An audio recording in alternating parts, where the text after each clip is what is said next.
प्रश्न क्रमांक 1. खालीलपैकी कोणते ॲसिडचे आम्लचे वैशिष्ट्य नाही? आम्लारी सोबत मिसळल्यावर ते कमी आम्लयुक्त होतात, ते लाल लिटमस निळ्यामध्ये बदलतात, ते धातूंना गंजवणारे असतात, त्यांची चव आंबट असते. आणि बरोबर उत्तर आहे पर्याय क्रमांक 2, म्हणजे लाल लिटमस निळ्यामध्ये बदलतात हे ॲसिडचे वैशिष्ट्य नाही. निळा लिटमस लालमध्ये बदलतो असं जर दिले असते तर ते बरोबर ठरलं असतं. हे लाल लिटमस निळ्यामध्ये बदलणे आम्लारी म्हणजेच बेसचे वैशिष्ट्य आहे. आम्लारीची चव तुरट असते.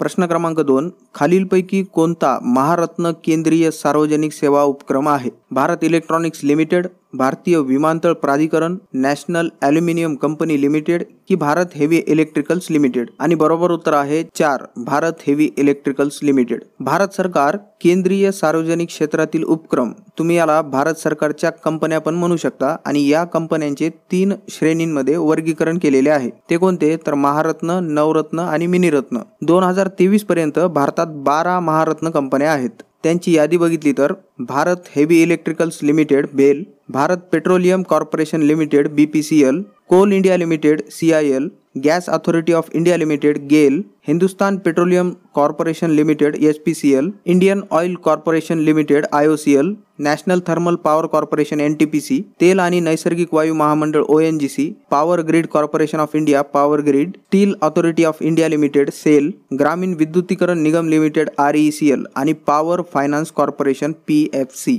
प्रश्न क्रमांक 3. 1857च्या स्वातंत्र्य लढ्यात सहभागी झालेले भागोजी नाईक महाराष्ट्रातील खालीलपैकी कोणत्या ठिकाणचे होते? अहमदनगर, सातारा, नाशिक की कोल्हापूर? आता याचे बरोबर उत्तर दिलेले आहे अहमदनगर. परंतु भागोजी नाईक मूळचे नाशिक जिल्ह्यातील सिन्नर तालुक्यातील नांदूर शिंगोटे या गावचे राहणारे होते. महाराष्ट्र राज्य साहित्य मंडळ यांचे एक पुस्तक आहे बघा, यात सुद्धा नाशिकचा उल्लेख आहे. त्यामुळे याबाबत थोडंसं कन्फ्युजन आहे. बरं, आपण 1857च्या लढ्यात सहभागी काही व्यक्तींची ही नावे भाग 2 मध्ये ऑलरेडी बघितलेली आहेत.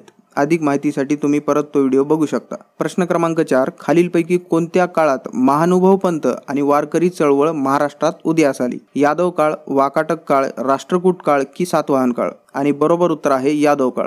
प्रश्न क्रमांक 5. खालीलपैकी कोणत्या घटनेच्या निषेधार्थ रवींद्रनाथ टागोरांनी नाईट पदाचा त्याग केला? जालियनवाला बाग हत्याकांड, रौलेट कायदा, सायमन कमिशन की बंगाल विभाग? आणि बरोबर उत्तर आहे जालियनवाला बाग हत्याकांड. जालियनवाला बाग हत्याकांड हा 13 एप्रिल 1919 रोजी झाला. हा काय होता तर रौलेट कायद्याविरुद्ध आंदोलनामुळे पंजाबात डॉक्टर सैफुद्दीन किचलू आणि डॉक्टर सत्यपाल या प्रमुख नेत्यांना अटक केली होती. यासाठी अमृतसरमधील जालियनवाला बागेत निषेध सभा भरली होती. या सभेतील जमावावर जनरल डायरने दारुगोळा संपेपर्यंत गोळीबार करण्याचा आदेश दिला होता. या घटनेलाच जालियनवाला बाग हत्याकांड म्हणतात. या घटनेवेळी मायकल ओडवायर हा पंजाबचा लेफ्टनंट गव्हर्नर होता. त्याने जनरल डायरला गोळीबाराचा आदेश दिला होता. या हत्याकांडाच्या चौकशीसाठी हंटर कमिशन नेमण्यात आले होते 1919ला. पुढे 1940 साली सरदार उधम सिंग यांनी इंग्लंडमध्ये ओडवायरचा खून करून जालियनवाला बाग हत्याकांडाचा बदला घेतला होता. प्रश्न क्रमांक 6. भारताच्या 2011च्या जनगणनेनुसार महाराष्ट्राच्या एकूण लोकसंख्येच्या तुलनेत आदिवासी लोकसंख्येची टक्केवारी किती आहे? 15.35%, 20.35%, 5.35% की 9.35%? 2011च्या जनगणनेनुसार अनुसूचित जमातींची लोकसंख्या किती होती तर 9.35%. म्हणून बरोबर उत्तर आहे 9.35%. बरं, महाराष्ट्रात अनुसूचित जमाती एकूण किती आहेत तर 47. अनुसूचित जमातींची लोकसंख्या सर्वाधिक असणारा जिल्हा कोणता तर नाशिक आणि सर्वात कमी सिंधुदुर्ग. विभागवार बघितल्यावर सर्वाधिक लोकसंख्या नाशिक विभागात आहे आणि सर्वात कमी पुणे विभागात. 2011च्या जनगणनेनुसार अनुसूचित जातींची, या पहिले जी होती ती एसटींची होती, ही SCची आहे, लोकसंख्या किती होती तर 11.81%. महाराष्ट्रात अनुसूचित जाती एकूण 59 आहेत.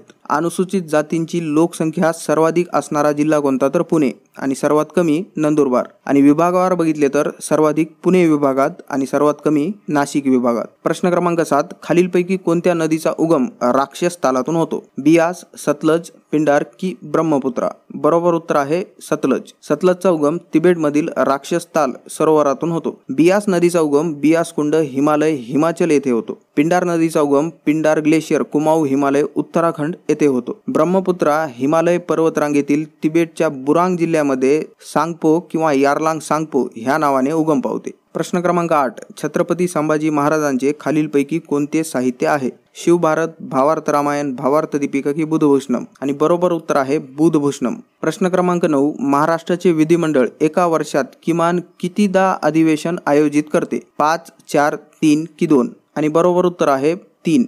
महाराष्ट्र विधिमंडळ तर्फे दरवर्षी अधिवेशनांचे आयोजन केले जाते. यामध्ये पावसाळी अधिवेशन, हिवाळी अधिवेशन आणि अर्थसंकल्पीय अधिवेशन यांचा समावेश असतो. यापैकी पावसाळी आणि अर्थसंकल्पीय अधिवेशन महाराष्ट्राची राजधानी मुंबईमध्ये होते, तर हिवाळी अधिवेशन हे उपराजधानी नागपूरमध्ये भरवण्यात येते. प्रश्न क्रमांक 10. पंडित जवाहरलाल नेहरूंनी कोणत्या वर्षी उद्दिष्टांचा ठराव मांडला होता? 1941, 1944, 1947 की 1946? आणि बरोबर उत्तर आहे 1946. प्रश्न क्रमांक 11. खालीलपैकी कोणता विषय युनियन लिस्ट संघ किंवा केंद्र सूचित येत नाही? सायबर कायदे, परराष्ट्र व्यवहार, संरक्षण की अणुऊर्जा? आणि बरोबर उत्तर आहे सायबर कायदे. हे बघा, संविधानाच्या 7व्या परिशिष्टामध्ये कायदे विषयक विषयांची विभागणी 3 सूचीमध्ये केली आहे. संघ सूची, त्याला केंद्र सूची पण म्हणतात, राज्य सूची आणि समवर्ती सूची. म्हणजे ही एक प्रकारची यादी आहे. केंद्र सरकार कोणत्या विषयावर कायदा करणार आणि राज्य सरकार कोणत्या विषयावर कायदा करणार व दोघेही कायदा करू शकतात ते समवर्ती सूचीमध्ये दिलेले आहे. आणि हे पर्यायातील सायबर कायदे सोडून सर्व केंद्र सूचित येते.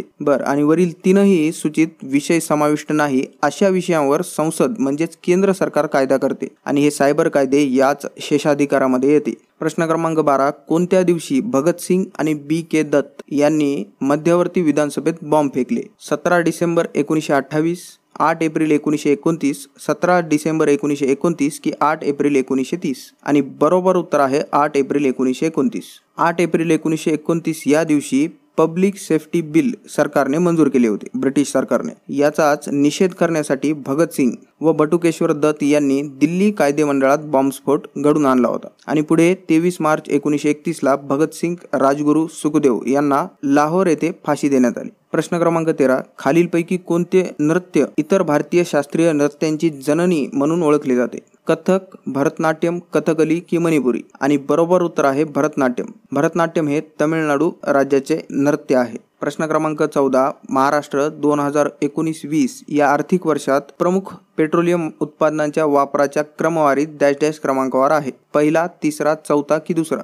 आणि बरोबर उत्तर आहे दुसऱ्या क्रमांकावर. प्रश्न क्रमांक 15. महाराष्ट्रातील खालीलपैकी कोणते संग्रहालय यापूर्वी प्रिन्स ऑफ वेल्स संग्रहालय म्हणून ओळखले जात होते? छत्रपती शिवाजी वास्तू संग्रहालय, कोल्हापूर टाउन हॉल संग्रहालय, डॉक्टर भाऊ दाजी लाड संग्रहालय, नागपूर मध्यवर्ती संग्रहालय? आणि बरोबर उत्तर आहे छत्रपती शिवाजी महाराज वास्तू संग्रहालय. आता भाग 2 मध्ये यावरती आपण डिटेल माहिती बघितलेली आहे. तुम्ही प्लेलिस्ट मध्ये जाऊन तो भाग बघू शकता. प्रश्न क्रमांक 16. केंद्रीय अर्थसंकल्प 2021-22 नुसार बहुउद्देशीय सीवीड पार्क कुठे उभारणार आहेत? महाराष्ट्र, ओडिशा, केरळ की तमिळनाडू?